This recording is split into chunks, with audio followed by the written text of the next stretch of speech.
To build anything that truly lasts, it takes time.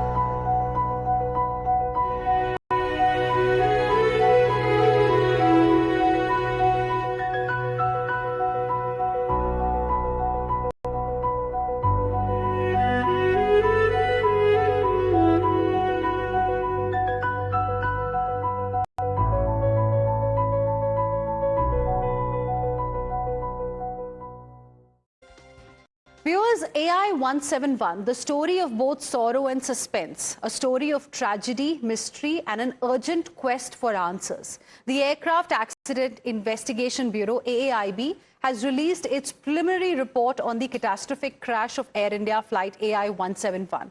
It was a Boeing Dreamliner that fell from the sky just 32 seconds after takeoff from Ahmedabad on 12th of June.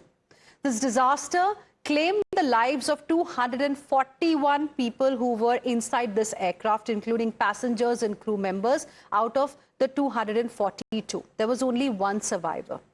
And viewers, only one passenger survived out of these 242. The report that has now come out, a chilling 15 pages of raw data and unsettling clues, throws up clues but nothing conclusive. In fact, it throws up more questions than answers. Just imagine a state-of-the-art Dreamliner bound for London Gatwick, roars down the runway, the wheels lift, the plane climbs 625 feet into the air, and then, in a heartbeat, it's all over. The aircraft plummets nose up into a medical hostel complex. Engulfed in flames, for weeks, the world has been asking what went wrong. Today, viewers, AAIB's preliminary findings pull back the curtain, and what they reveal is as shocking as it is perplexing. The report zeroes in on a heart-stopping detail. Both the engines of Dreamliner lost fuel supply merely seconds after takeoff. Yes, you heard that right. Both engines starved of fuel, fell silent mid-air. Cockpit audio has been recovered from the black box, and that captures a moment between the pilots, a conversation that happened. One pilot asks, "Why did you cut off?" The other one responds, "I didn't." The fuel control switches, the report notes, had gone from run to cut off, one after the other. Now, this is a fact that this report has now revealed. But why did it happen? Was it the pilots who were behind it? Was it some kind of a mechanical issue that led to this? We don't know. There are no answers at all. It is just telling us that this happened. Now, this revelation raises more questions than answers. The report also has given a clean chit to Boeing and the engine manufacturer GE in this particular case. And that is something that is raising eyebrows. And many questions today are being asked on that particular aspect. Like, when we do not know what led to the transitioning of the fuel engine switches, then how is it that no recommendation at all has been given to either Boeing, the maker of the aircraft, or the maker of the engine, GE, in this particular case? And before I get deeper into that particular issue, let's listen into this first reaction we have got from Aviation Minister of the country after the report came out. It was a very challenging task, and regarding the report, this is a preliminary report right now, and from the ministry we are analyzing the report, but I think it would be better if we can comment on it once the final report comes in. So we are coordinating with AIB also. Whatever support or resources they need, we'll be providing to them. But AIB will be the primary investigating agency into this, and we are hoping that as soon as possible the final report also comes in so that we can arrive at some conclusions. So right now, like the report has only stated within that there are multiple other things also that need to be looked into before preparing the final report. So we want the final report to come in, so let us wait till then. I don't think we should jump into any conclusions on this. I truly believe we have the most wonderful workforce in terms of pilots and the crew in the whole world.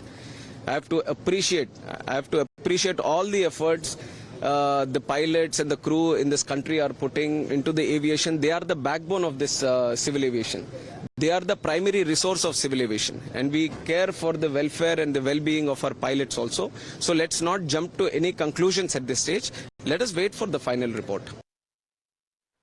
So you heard what Union Civil Aviation Minister had to say. He we should not jump to conclusions. Yes, we are not jumping to conclusions, but we to highlight for our viewers the findings of this particular report, this prelim report, and the questions that now emerge. So, the findings are extremely important. The plane was destroyed due to impact with buildings on the ground. Let's go to finding number 2 here. Emergency locator transmitter in the plane was activated.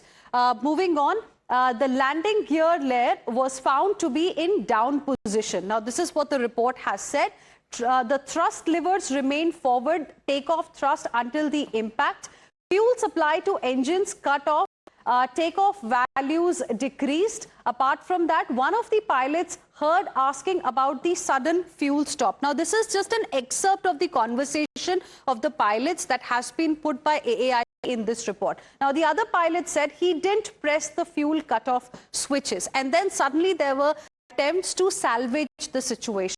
No significant bird activity observed in the vicinity, so bird clearly has been ruled out. Then plane began losing altitude before clearing the airport perimeter. That's another finding as far as this particular report is concerned. And seconds later, fuel cutoff switch transitioned to run. So even after realizing there were attempts that were being made by the pilots inside the cockpit to actually get the situation back under control so that they are able to take control of the situation and salvage the situation. But that couldn't really happen because it was too late. Another finding is that engine 1 core deceleration stopped and that began recovering. Because after, analyzing the details, the AAIB in its report has also mentioned that eventually the position of these switches was correct because the attempts were made by the pilots there to bring them back to the right position. Now, engine 2 was able to relight, but deceleration persisted.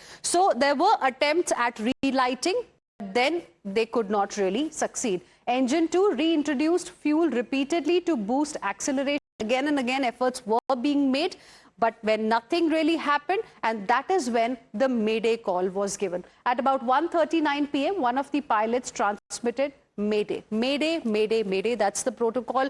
That was the call that was sent from the cockpit, from the pilot to the ATC. ATC inquired about call sign but did not get any response. It was too late because everything, viewers, happened in just a few seconds. Now, these are some of the findings, 15 of them that have really come out of this preliminary report, and many questions that today emerge. And we'll, of course, be getting you the best experts to help you understand what it really means.